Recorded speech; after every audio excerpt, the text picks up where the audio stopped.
Hello everyone, welcome to my channel. I hope everyone is having a wonderful day. Before starting the video, please go ahead and hit the subscribe button and give this video a like up.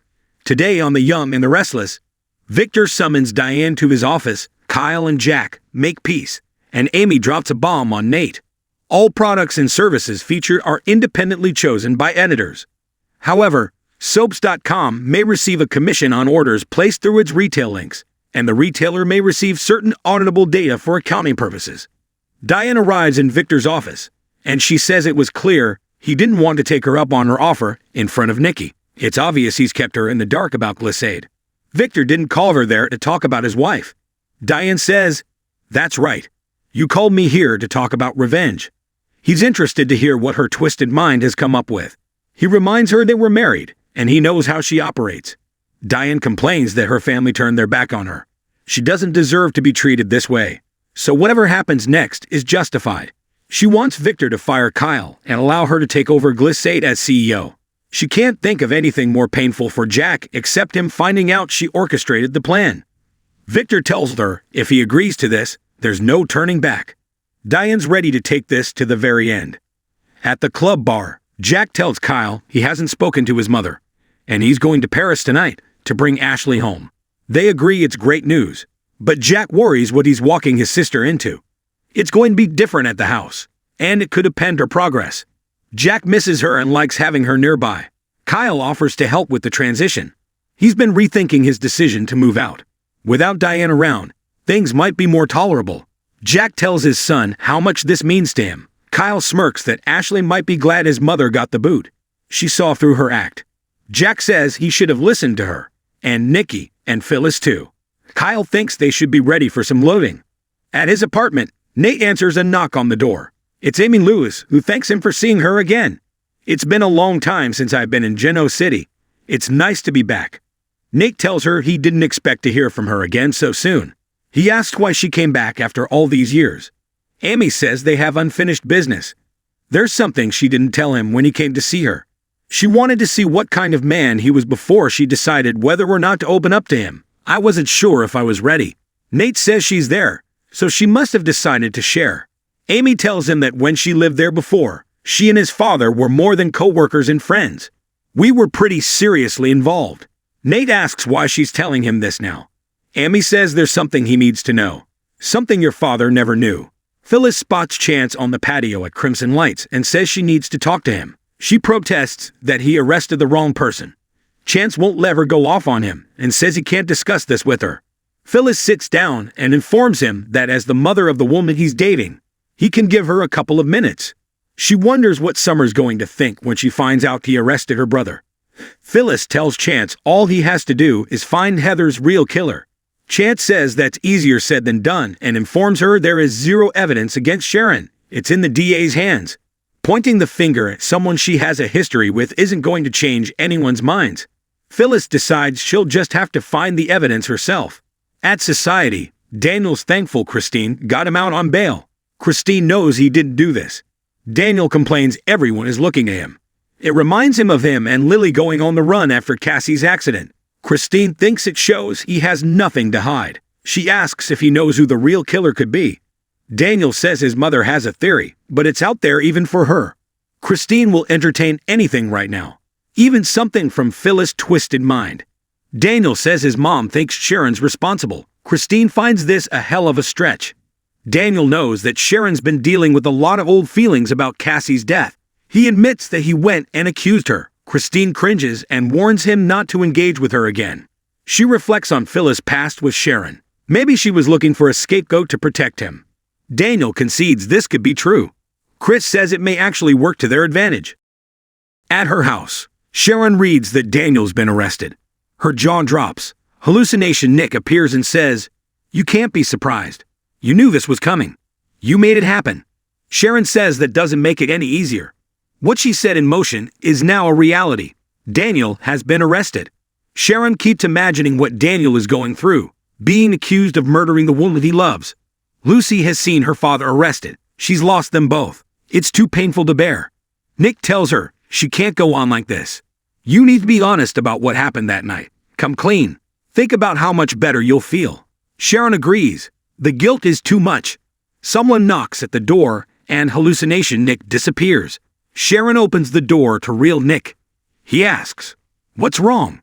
Sharon tells Nick she's having doubts and blurts, "Daniel has been arrested." Nick doesn't believe he would kill Heather or anyone else for that matter. Sharon says the police must have found enough evidence to bring charges.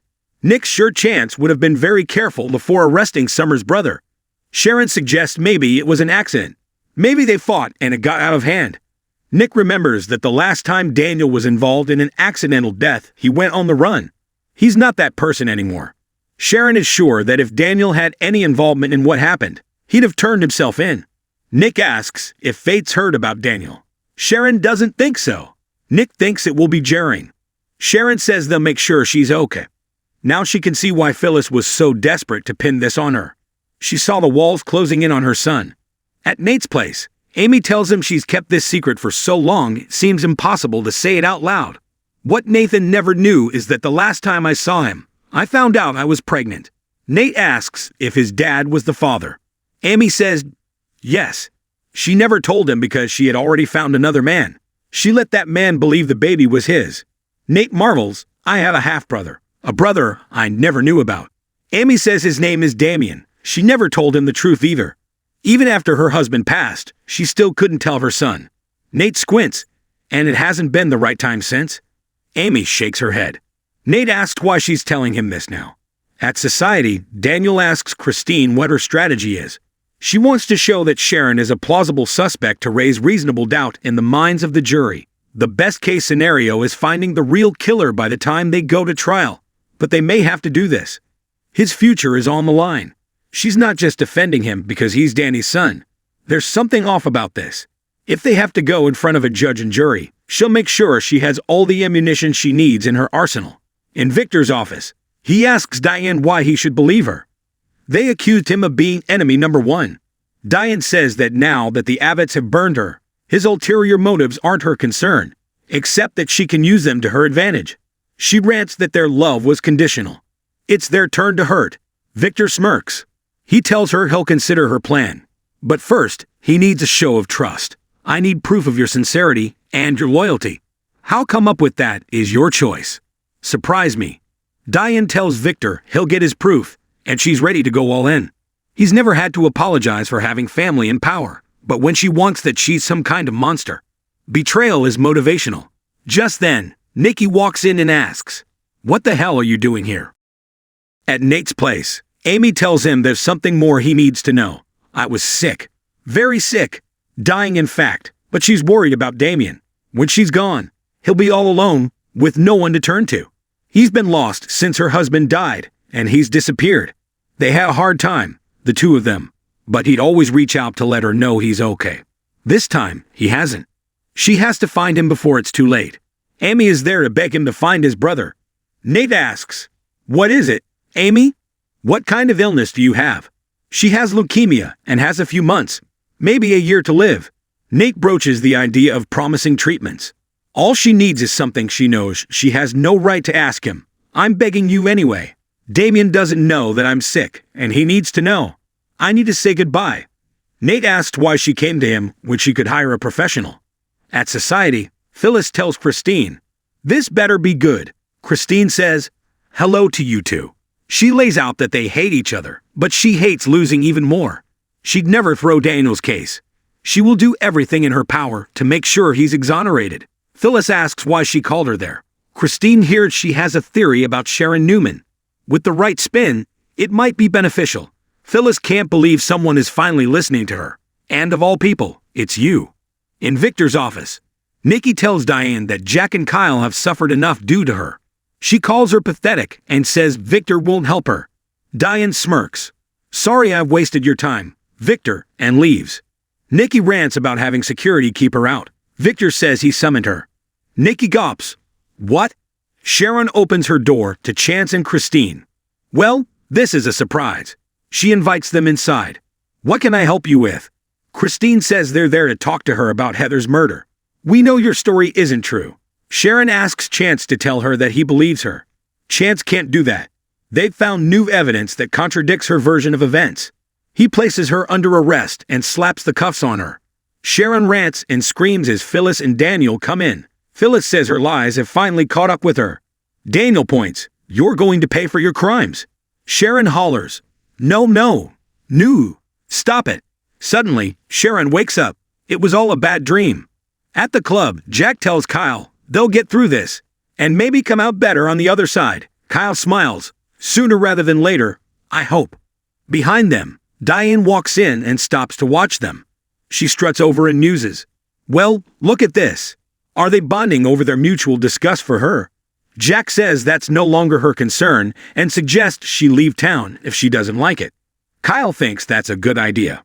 Why doesn't she go back to Los Angeles to be Taylor Jensen, since living a lie is all she knows how to do? Both men walk out. In Victor's office, Nikki asks him to please tell her he's joining forces with Diane to go after Jack. He just wanted to see how far she would go. Nikki can see he's up to his old tricks. He's either egging Diane on, or if he's actually planning to help her. Either way, she won't put up with it. She won't allow him to further his vendetta against Jack. Victor reminds her no one dictates to him. He'll handle the damn thing. In Nate's apartment, Amy knows he was a fantastic doctor.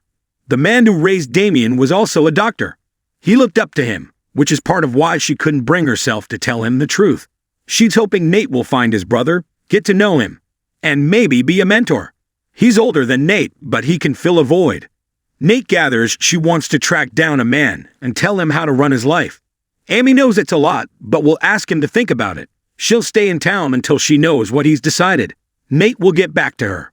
Amy thanks him and leaves. At Society, Christine tells Phyllis that she's not saying she thinks Sharon's guilty. She just had to create reasonable doubt for the jurors. Her son's life is hanging in the balance. For Daniel's sake, they have to put aside their differences and work together. Phyllis can't believe she's saying this. What do you need me to do? At Sharon's place, she sits on the stairs to the bedroom and cries. I can't do this. I can't live this way. Next on The Young and the Restless, Victor gives Kyle a warning. Sally receives an unexpected assignment, and Lily stands her ground with Nikki.